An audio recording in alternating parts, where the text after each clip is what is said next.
In the event of any important news developments, the sponsor will interrupt this program.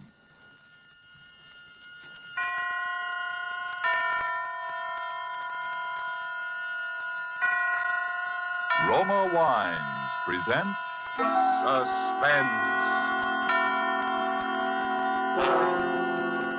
Roma Wines, made in California for enjoyment throughout the world. Salud. Your health, senor. Roma Wines toast the world. The wine for your table is Roma Wine, made in California for enjoyment throughout the world. The Roma Wine Company of Fresno, California, welcomes you again to this weekly half hour of Suspense. Tonight from Hollywood, Roma Wines bring you as stars two of the screen's most distinguished actors, Mr. Thomas Mitchell and Mr. Donald Crisp. They appear this evening in a play written for suspense by Robert Tallman, in which psychiatry is called upon to deal with a sick mind which has unknowingly been tempted thrice by murder. And so with the performance of Thomas Mitchell as the millionaire tycoon Edgar Lowndes and of Donald Crisp as the psychiatrist Dr. Aronson, we again hope to keep you in suspense.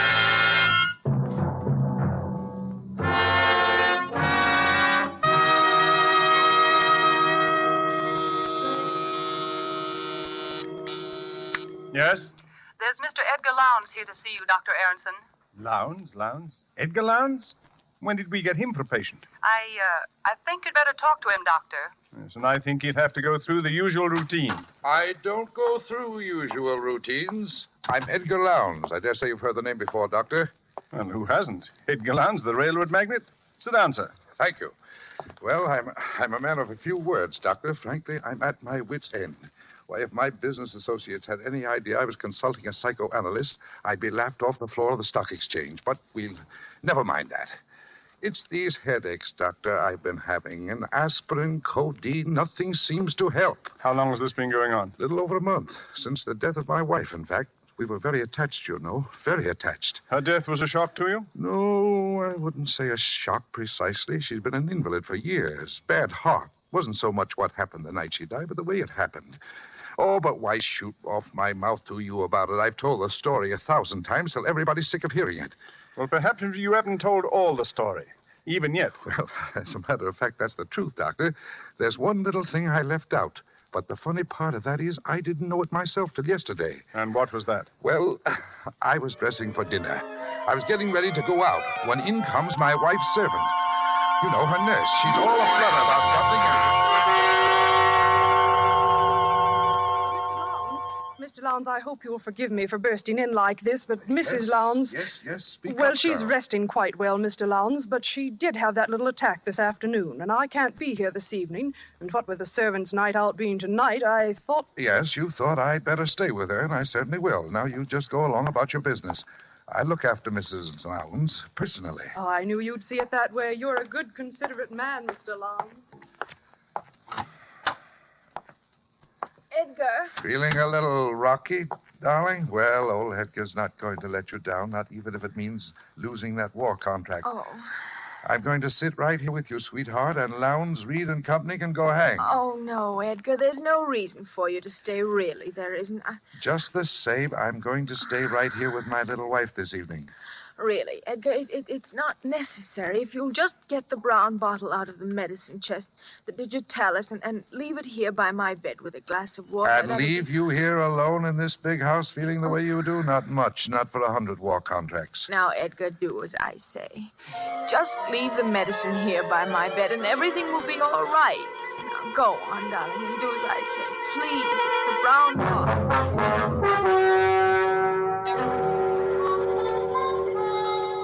Now, Dr. Aronson, what would you have done under the circumstances? After all, I'd left her alone before and nothing had happened.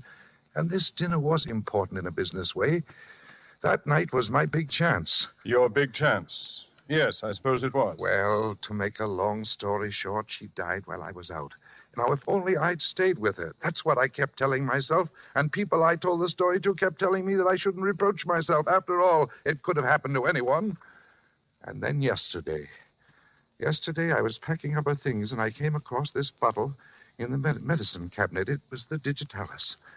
I'd left the wrong bottle by her bedside.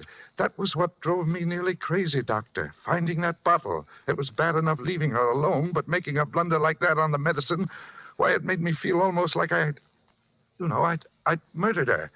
But as you say, it was your big chance. Huh? What do you mean? What are you trying to tell me?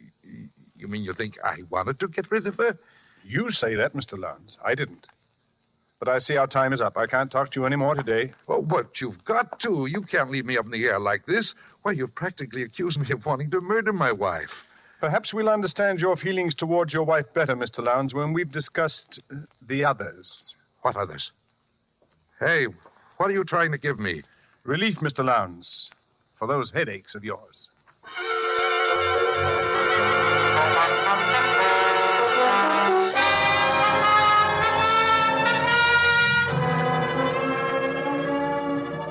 Tonight, for Suspense, Roma Wines are bringing you as stars Mr. Thomas Mitchell and Mr. Donald Crisp, whom you have heard in the first act of Case History on Edgar Lowndes. Tonight's tale of Suspense.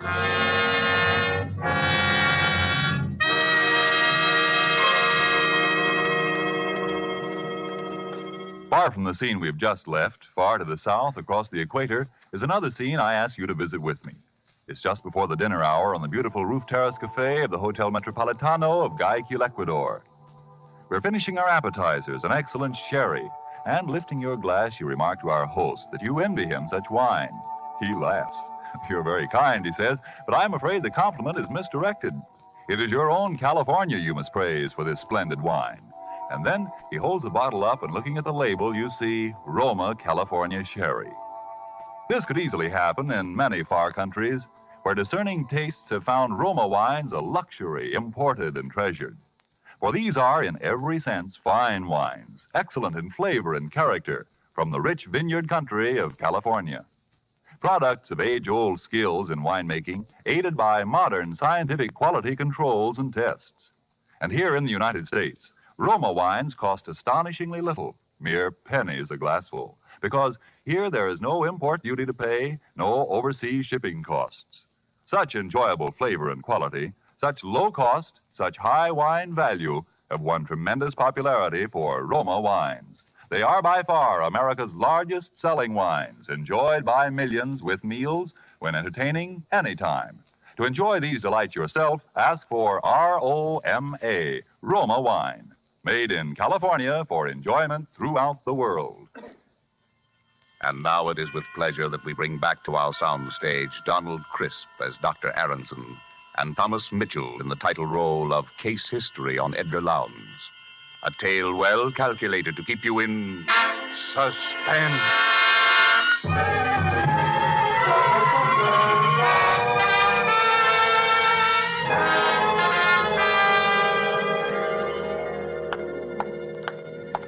He's outside now, Doctor. Here are your notes on the case. Oh, good. Just leave them here on the desk. And, oh, Miss Finchley. Yes, Doctor? From now on, when Mr. Lowndes is in the consultation room, I want you to keep an eye on my private office. Make sure that the recording equipment is in operation at all times. I want a record of every word he says in his own voice. Is this a criminal case, Dr. Aronson? I don't know yet. But hadn't you ought to... I'm sorry, Doctor. You can let him come now, if you will, Miss Finchley. Yes, Dr. Aronson. The doctor will see you now, Mr. Lowndes. Thank you. Well. Here I am again. Surprised to see me? How are the headaches, Mr. Lowndes? Well, sir, they evaporated just like that. I slept like a top. Don't know how you did it, but you've sold me on this psychiatry deal. So I thought while we were at it, Doctor, I might as well straighten out a couple of other little things that have been worrying me. I rather thought there were others. Now, listen, Doctor, don't start talking in riddles again. Maybe you were right. Maybe I did want my wife to die. Unconsciously, of course. Well, why not? She'd been an invalid for years, always complaining, never really getting anything out of life. Yes, sir. After I left your office yesterday, I thought the whole thing over, and I said to myself, Edgar Lowndes, you look at this thing squarely. Maybe you killed her. Maybe leaving the wrong medicine by her bed that night was not so much of an accident as you think it was. So what? You did her a favor. You did yourself a favor. She never really loved you anyway. If Jim Bascom... Who's Jim Bascom? Why, he died in a railroad accident. We were brakemen together on the old Nickel Plate Road. Jim and me were like twins. Roomed together, worked together, liked the same thing, even fell in love with the same girl. Why, I remember the night it happened. We were leaving on the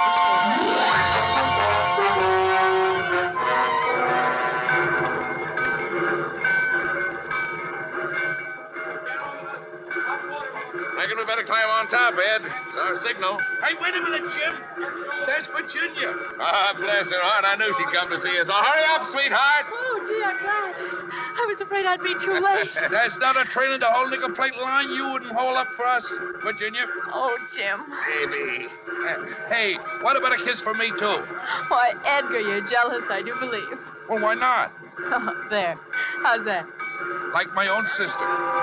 Oh, come on, Ed. They're getting impatient up there. You've got to tell him this time. You hear me, Jim? Yeah, I'll tell him. I promise, Virginia. Hey, come on, Jim. Coming, Ed. Coming. One more kiss, baby. Oh, darling. My darling, take care of yourself, Jim. I will, baby. Don't forget to send out the invitations.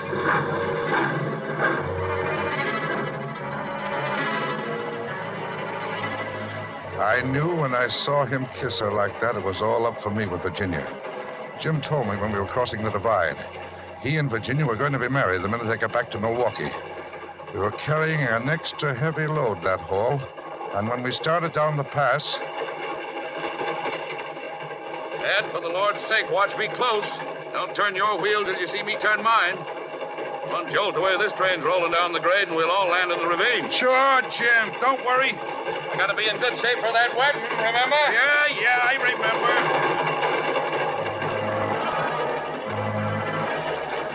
I watched him walk back along the cars. It was pretty dark, and I had a cinder in my eyes since we left Salida. I thought I saw him reach the brake wheel on the other car and signal to me. I grabbed the wheel in front of me and braked my car with all the strength of my body. Hey! For the Lord's sake, Ed! Oh, free of the car behind. The coupling on Jim's car had broken. The light changed as we crossed the switch, and the runaway cars raced out at a dead-end spur.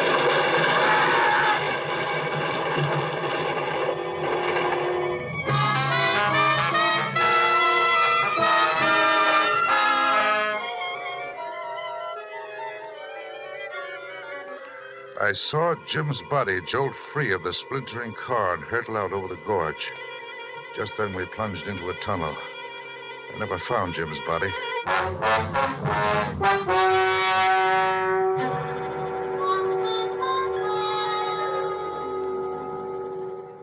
Well, so you can see why I think of trains in connection with death, can't you, Doctor? Yes. Yes, the association is quite clear. Uh-huh. Now, you're thinking I killed Jim, too, aren't you? Isn't that what you're thinking? Is that what you're thinking, Mr. Lowndes? I don't know what to think. Say, what are you trying to do to me anyway? I came here to get professional advice. You're trying to drive me crazy. If that's the way you feel, perhaps you'd better try another doctor. I will. By George, I will. That's just what I'll do. Well, good luck, Mr. Lowndes. Huh? No hard feelings. Oh, of course not. And you won't tell anybody about... Why, what is it, Mr. Lowndes? You're trembling. There it is again. It's happening again, Doctor. Say, Doctor, you've got to help me. You've got to. Forget what I said about getting another doctor. I need help. Mr. Lowndes, calm yourself. What is it? What's happening again? I'm hearing it again. The train. Like in the dream. Make it go away, Doctor. But I hear it too, Mr. Lowndes. It's just a commuting train that passes over the bridge out there. Look out of the window. You can see it. Oh, of course. Thank heaven. I thought the dream had... You never told me about a dream before. No, and I'm not going to. You know too much already. Yes, Mr. Lowndes, I'm afraid you're right. I know too much already.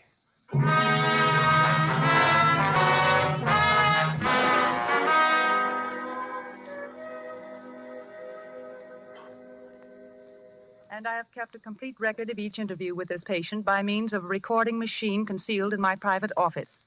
There is no doubt that the patient has twice committed murder unconsciously, and on the day the patient stopped the analysis, he exhibited hysterical symptoms which were brought on by the sound of a railroad train. Yes, go on from there, Miss Finchley. New paragraph. The train is a death symbol for this man and appears to be the subject of a recurrent dream. The danger of the present situation lies in the fact that the patient's unconscious impulses have been brought to the surface without being rationalized. There is, in my opinion, a positive danger that the patient, in his present condition, may commit one or even more conscious murders, particularly should he take it into his head to board a railroad train.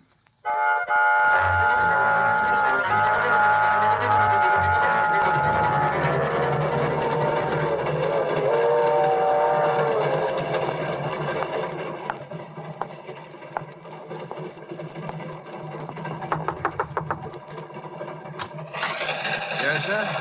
Pardon me, but I noticed you were traveling alone, too, and I wondered if you'd like to join me in a little game of cards. Oh, well, that's a great idea. Come on in. Thank you. Railroads are my line. Edgar Lowndes. Not E.J. Lowndes. Uh-huh. Oh, well, this is in the nature of an honor, sir. You're something of a tycoon, Mr. Lowndes. Thanks. My name's Ellis. Neckwear's my line. Mr. Ellis, say, I could use a couple of neckties. Got any samples with you? Oh, sure thing, Mr. Lowndes. Right here in this case. There you are, sir. Take your pick. Compliments of the Swalligan Cravat Company. Now, this one strikes my fancy. Well, go ahead. Take it. See any others you like? Well, let me think. Oh, hey, there's another tray under there. Say, hey, look. What? Out the window there. You see it? I don't see anything. What are you doing? Come on. So his line was neckwear, was it?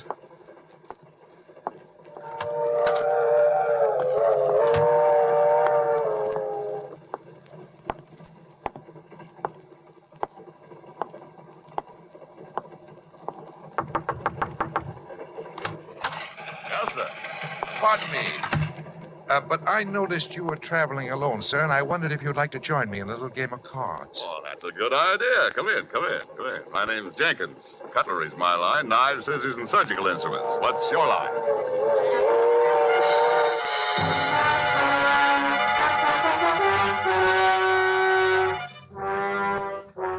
Police of 5 Midwestern states are on the lookout tonight for the homicidal maniac who stalked the corridors of the Lightning Express transcontinental luxury train, claiming the total of 3 victims murdered in cold blood.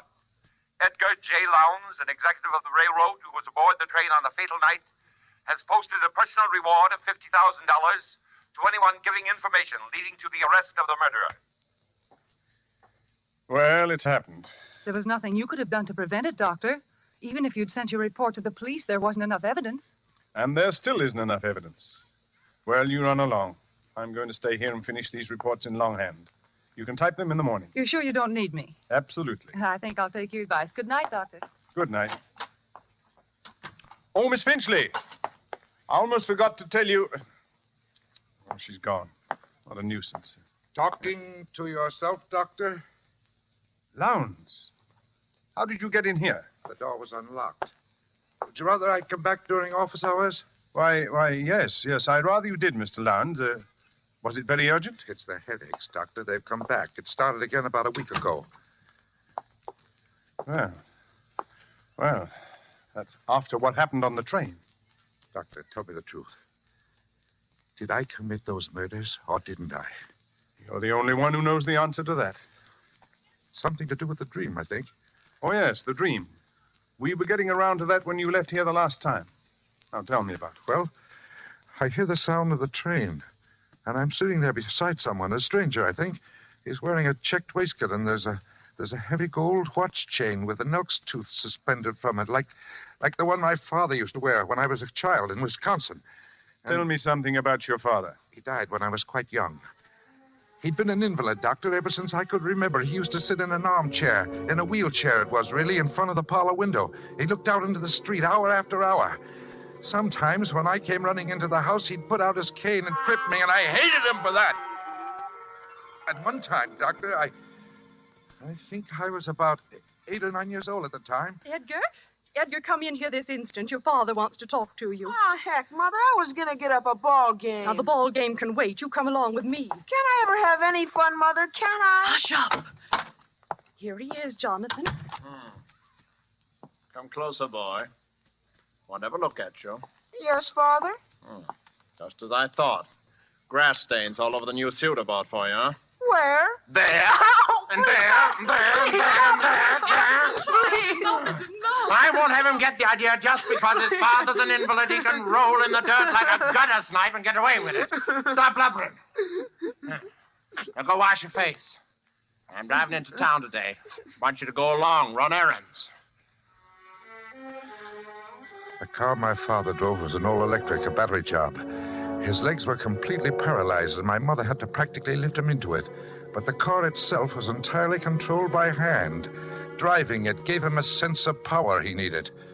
I used to dread those trips into town with him, the horrible spectacle of Mother helping him in and out of the car while the neighbors stared, and then riding along with him alone, without anyone, nothing, to intervene for me. That was the worst.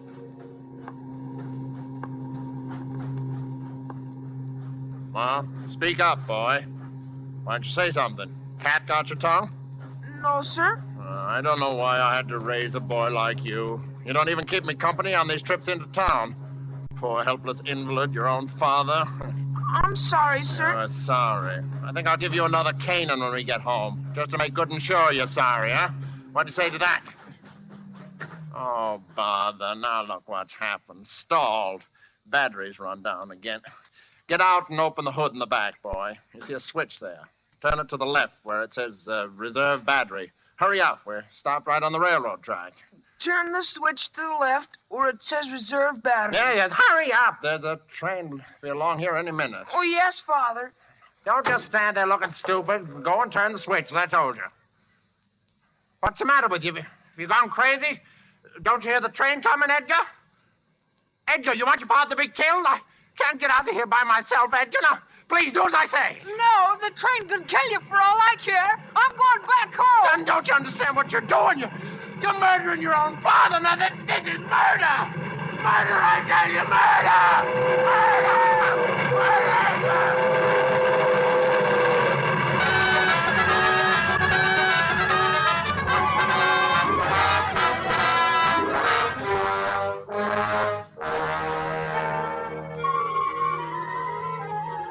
I walked home with those words of his ringing in my ears. I can hear him yelling yet. Son, don't you understand what you're doing? You're murdering your own father. Murder! It's murder, I tell you! It's murder!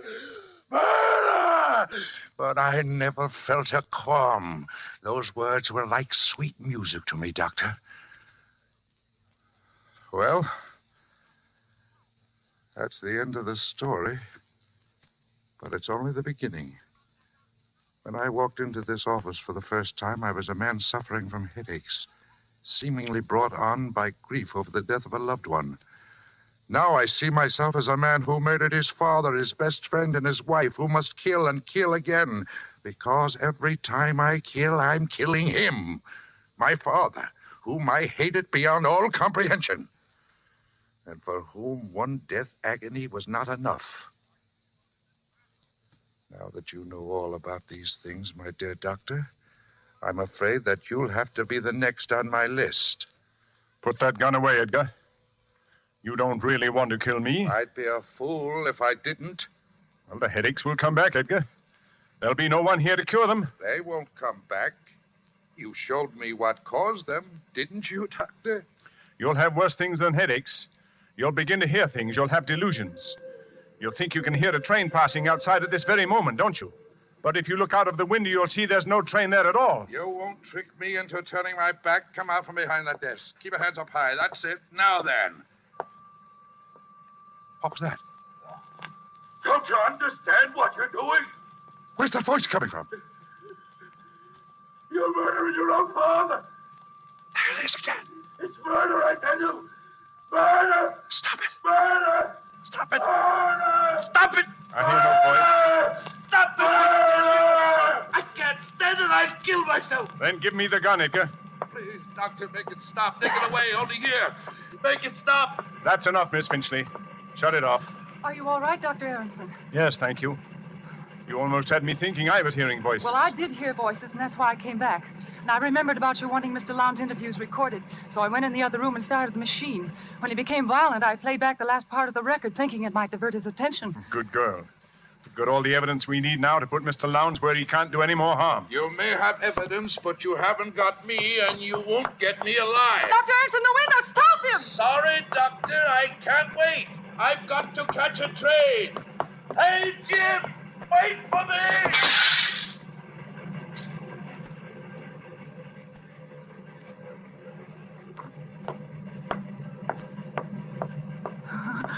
21 floors to the street.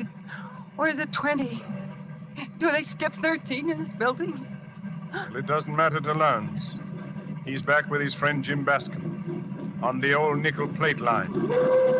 Listen. It's just crossing the divide.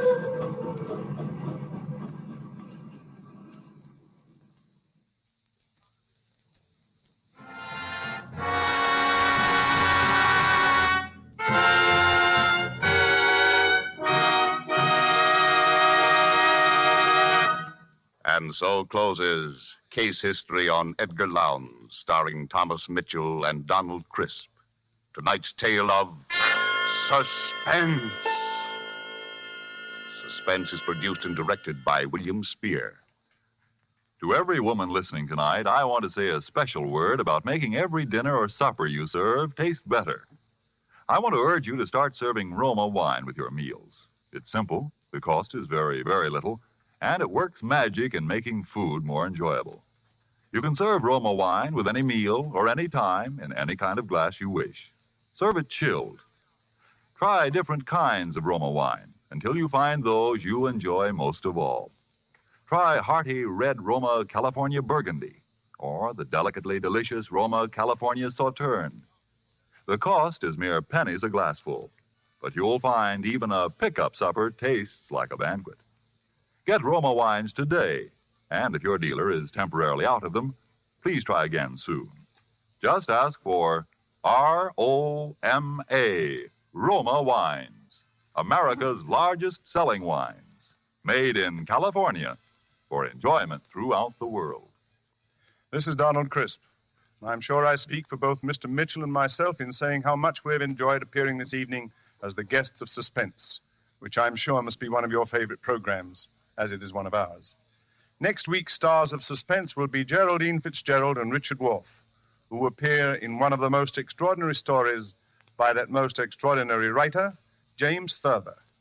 Thomas Mitchell will next be seen in the 20th Century Fox production of Wilson.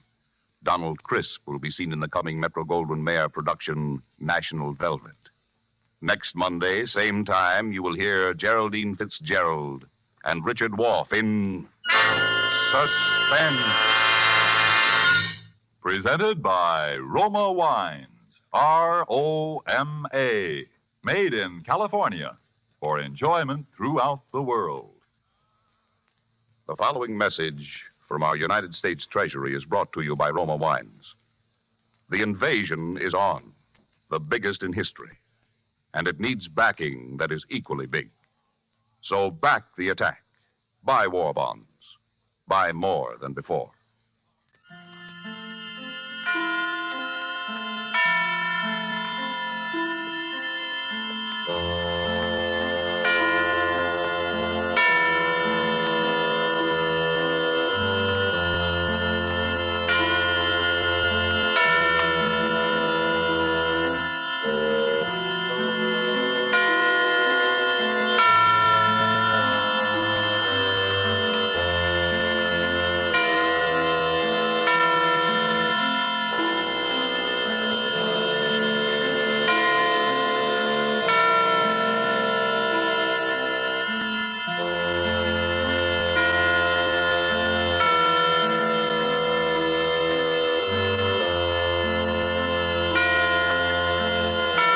This is CBS, the Columbia Broadcasting System.